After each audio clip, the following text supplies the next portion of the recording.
Decoding B-Series transmissions, tips and tricks. Stay tuned. You're going to find out some things about the B-Series transmission I bet you didn't know right after this.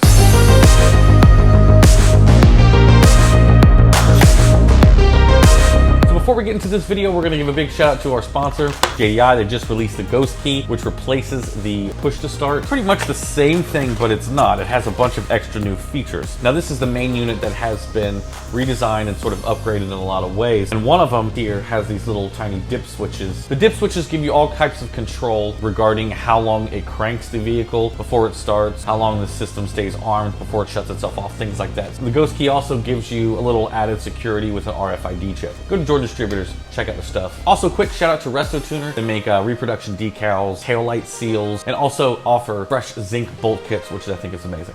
So what up, ladies and gentlemen, boys and girls, welcome back to another video. Thank you so much for all the support. Click like, subscribe if you haven't already. Today we're talking about B-Series transmissions. Since getting the DA and talking to a lot of people about different B-Series transmission options through the EF, the DA chassis, and then all the, Integra, EG, EK, all of those different golden era chassis. Lately I've been getting a lot of questions, so I figured I would just make a video about it and go over this where all the information is in one place. You can find it and sort of reference it. Now, I've made other B-Series transmission videos before, how to fix your third gear grind and things like that. But there's some information out there that I think would be helpful to a lot of people, help everybody around with their plans or builds if they're going for a B swap or maybe even H to B swap, and choosing a transmission, which one's the best, all of that stuff. So let's get into it. So B-Series transmissions, let's talk about it. The main thing that we're going to cover first is the cable operated transmission. Now, if you know, in the US, cable operated transmissions showed up from 90 to 93, and the 90 and 91 are different than the 92 and 93. The US transmissions from 90 and 91 are the same type of transmissions from Japan in 88, 89, 90, and 91. Now, what do I mean by that? They're not the same gearing, but they are the same type of transmission, meaning that they share roughly the same size internals, and also they use the same clutch disc size. These are what we know as small spline transmissions. The big problem with these transmissions is that a lot of the parts are out of production for them. Now, I still believe you can get the synchro kits for them, but I believe like the hub and the slider and the parts that you really need to make sure, like third and fourth gear grinds get really taken care of, those I believe are out of production to my knowledge. And those are known as the A1, S1 in the US, Y1 and J1 in Japan. The J1 being the shortest gearing from that generation, I believe. But again, those are all small spline. But if you have a bad one, fear not, you want to do the easy button and just replace it.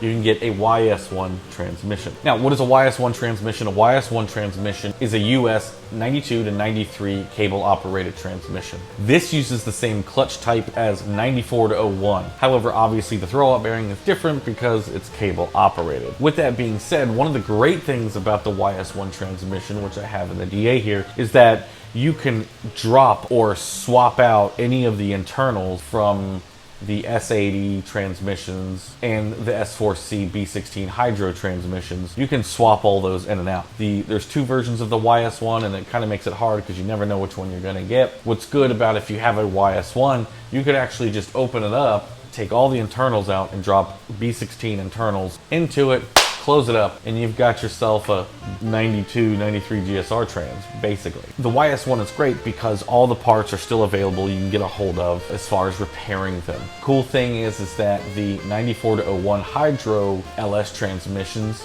is the same in the LS Ys1. All the internals are the same, they swap over. And then the same thing goes for the 92, 93 GSR transmission. The B16 / Type R internals, Civic Type R internals will all swap in and drop. So the main difference between the LS and the B16 Type R GSR transmissions has to do with obviously the gearing. The LS transmission has different second, third, fourth, and fifth than the B16.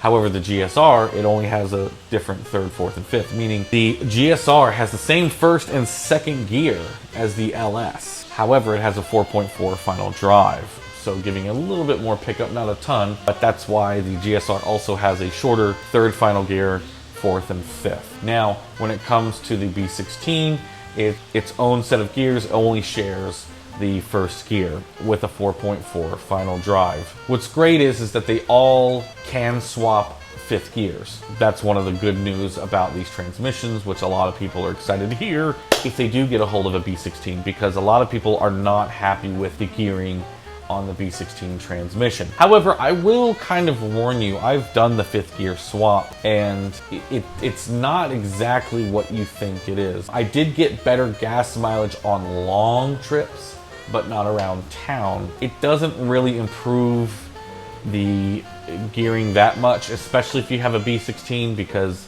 you kind of need the low end torque to move the car forward, and gas mileage has more to do with how much you're on the throttle versus what RPM you're at. And also, when it comes to that, you know, wheel and tire size changes the gearing as well, so keep that in mind. Another thing that's great about the B-Series transmissions is that they are strong transmissions for the most part. However, the LS and B16 differentials are a little weaker, but they are the same with different ring gears. The GSR and Type R have stronger differentials with the same or a different ring gear, unless you're talking about a Type R with a 4.7. What's interesting about the Type R with a 4.7 is that it's a B16 transmission with a 4.7 final drive, but it has the GSR 4th and 5th in it, kind of, you know, still giving you a little bit better acceleration, but also stretching them out just a little bit. However, the shortest transmission I've ever experienced in my lifetime has been a B16 transmission with a 4.9 final drive. It was ridiculous. Really fun for acceleration and, you know, getting around a road course and around, you know, windy roads, but wow, it was screaming on the highway. Back to the kind of the point at hand. When you are looking to pick a transmission, a lot of people kind of go for the GSR just because it's in the middle. It's, you know, good strong diff. The gear ratios aren't super long, but it gets decent gas mileage. I prefer the B16 gearing. I like the short gearing. However, I will say, living in Florida and doing a lot of traveling, I have started to look for a GSR or LS fifth gear to maybe swap in this thing, because, you know, at such long travels, it does scream at like 5,000 RPM on the highway. However, I'm also working on maybe getting a different wheel size for the DA to kind of solve that. So I've been running a 15 with a 205/50 15, and I'm thinking about stepping up to a 16 with a larger tire. So we'll see how all that affects and how it plays out coming up when we're working on the DA. But again, if you're looking for parts on the first generation cable transmissions, the A1, the S1, J1, and Y1, I believe a lot of those parts are out of production and you can't really get a hold of them. But the clutches you can still get a hold of. Problem is that you can't really swap anything into them because the structure of them are different than the Ys1 and then the S80s and S4Cs and up. So keep that in mind. Again, if you do have a Ys1, whether it's an LS or GSR, hold on to it, because in my opinion, they're really great to have, because even if you have an LS Ys1, you could come across a, you know, B16 gearing and maybe swap it in there, you know, if you want to remain cable operated. You know, with the DA, I've had a couple offers of maybe getting a different transmission and going hydro, but I kind of like staying period correct with the cable transmission. All of that to say, the 92 to 01 transmissions use the same clutch, as I've said before, but obviously if it's cable operated or hydro operated, the throwout bearings are going to be different. The GSR Ys1 shares the same internals, synchro sizes, hub, and sliders as the S4C or Type R or even GSR transmissions, whereas the LS Ys1 shares the parts with the LS parts pretty much only, except for the fact that the fifth gears are all interchangeable. Now, this has got to be the most confusing thing. But anyway, I'm going to wrap this video up. I'm trying to keep this one short, and hopefully this information helps somebody out there and I didn't confuse too many people. Anything that I got wrong, let me know in the comments below. So if you're watching this video, read the comments about how I don't know what I'm talking about and I just confused somebody, and I probably missed something. So, you know, check out the comments below. Thank you guys so much for watching this video. I'll see you in the next one. Don't forget to hit up JordanDistributors.com. Also hit up RestoTuner.com. And don't forget, Monday, June 20th, the Dragon Spec giveaway goes live Monday at 4 p.m. If you have not watched the Dragon Spec giveaway video, go watch it. The details are in there. So if you win, make sure somebody knows, because they've only got so much time. They got 48 hours to claim their prize, yada, yada, yada. Go watch the other video. Anyway, thank you guys so much for watching this video. I'll see you in the next one. Peace out.